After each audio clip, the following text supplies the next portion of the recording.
নামখলত বিশিষ্ট অভিনেত্ৰী প্ৰস্তুতি পৰাশৰলে ২৭ বৰ্ষৰ অগ্নিশিখা সন্মান।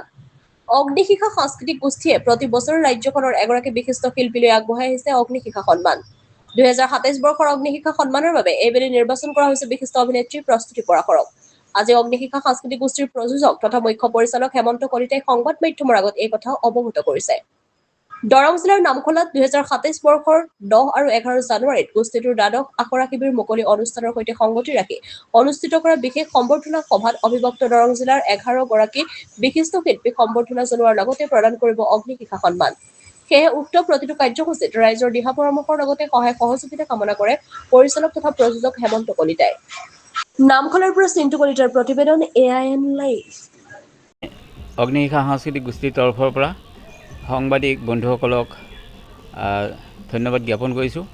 আমাৰ আজি অগ্নিশিখাৰ কাৰ্যালয়ত আহি উপস্থিত হোৱাৰ বাবে আমি অতিকৈ আনন্দিত।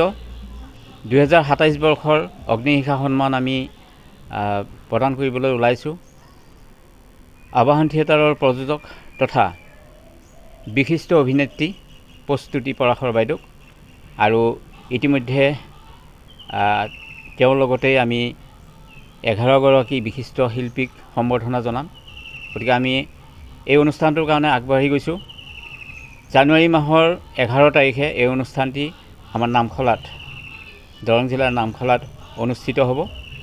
তো তাৰ বাবে আমি প্ৰস্তুতি আজিৰে পৰা আৰম্ভ কৰিছোঁ।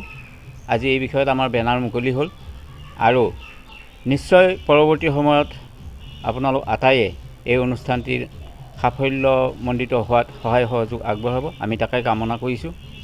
তো অগ্নিশিখা সাংস্কৃতিক গোষ্ঠীয়ে এইবছৰ দ্বাদশ বৰ্ষত উপনীত হৈছে, আৰু অগ্নিশিখা সাংস্কৃতিক গোষ্ঠীয়ে প্ৰতি বছৰেই একোগৰাকী বিশিষ্ট শিল্পীক, ৰাজ্যখনৰ একোগৰাকী বিশিষ্ট শিল্পীক অগ্নিশিখা সন্মান প্ৰদান কৰাৰ লগতে গোষ্ঠীটোৰ বাৰ্ষিক বয়সৰ লগত একোগৰাকীকৈ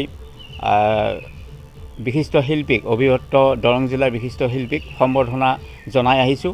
এইবছৰ আমাৰ যিহেতু দ্বাদশ বৰ্ষ, ১২ গৰাকী বিশিষ্ট শিল্পীলৈ এই সন্মান আমি আগবঢ়াম। ইয়াৰে এগৰাকী আমাৰ অগ্নিশিখা সন্মানৰ কাৰণে আমি ইতিমধ্যে নিৰ্বাচন কৰিছোঁ প্ৰস্তুতি পৰাশৰ বাইদেউক, আৰু ১১ গৰাকী অবিভক্ত দৰঙৰ বিশিষ্ট শিল্পীক এই সন্মান আমি সেইদিনা প্ৰদান কৰিম। ইতিমধ্যে ১১ বছৰ অতিক্ৰম কৰিলে, লক্ষ্যটো কেনেকুৱা হ'ব আপোনালোকৰ?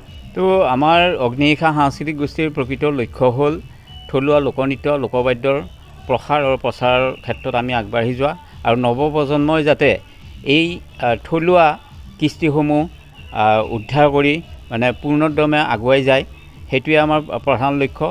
আৰু এই আমাৰ সন্মান আৰু যি সম্বৰ্ধনা, ইয়াৰ লক্ষ্য হৈছে ইয়াৰ পৰা যাতে আমাৰ নৱপ্ৰজন্মৰ শিল্পীসকলেও প্ৰেৰণা লাভ কৰে, আৰু সেইসকল শিল্পীৰ পৰা যাতে কিবা এটা শিকিব পাৰে, এনেধৰণৰ লক্ষ্যদি আমি আগবাঢ়ি আছোঁ। ৰাইজৰ সঁহাৰি কেনেকুৱা পাইছে? ৰাইজৰ সঁহাৰি আমি অভূতপূৰ্বভাৱে লাভ কৰিছোঁ। আমাক সকলো ক্ষেত্ৰতে আঞ্চলিক ৰাইজে সহায় সহযোগ কৰি আহিছে। বিগত ১১টা বছৰত আমি ৰাজ্যখনৰ বিভিন্ন স্থানত ধুনীয়াকৈ আমি অনুষ্ঠান পৰিৱেশন কৰিছোঁ। এই ক্ষেত্ৰত সমূহ ৰাইজে আমাক সহায় সহযোগ আগবঢ়াই আহিছে। কি নৃত্য পৰিৱেশন কৰে আপোনালোকে? আমি সকলো ধৰণৰ থলুৱা নৃত্য, লোকনৃত্য, আমি সকলোখিনি আমাৰ যিখিনি জনগোষ্ঠীয় ভাই বন্ধু আছে তেওঁলোকৰো আমি কৃষ্টি আমি উদ্ধাৰ কৰি ইতিমধ্যে প্ৰচাৰ প্ৰসাৰ আৰম্ভ কৰিছোঁ, আৰু আমাৰ সত্ৰীয়াকে আদি কৰি বিভিন্ন ধৰণৰ নৃত্য আমাৰ অনুষ্ঠানত আছে। শেষত ৰাইজক কি আহ্বান জনাব? আমি ৰাইজৰ পৰা এটাই অনুৰোধ ৰাইজক জনাইছোঁ যে আমাৰ এই প্ৰয়াসক যাতে সমূহ ৰাইজে পূৰ্বৰ দৰে সমানে সহযোগিতা আগবঢ়াই অনুষ্ঠানটি আগবাঢ়ি যোৱাত সহযোগ কৰে, তাকে আমি আহ্বান জনাইছোঁ। যিকোনো খবৰ আৰু বিজ্ঞাপনৰ বাবে যোগাযোগ কৰক 7896121996।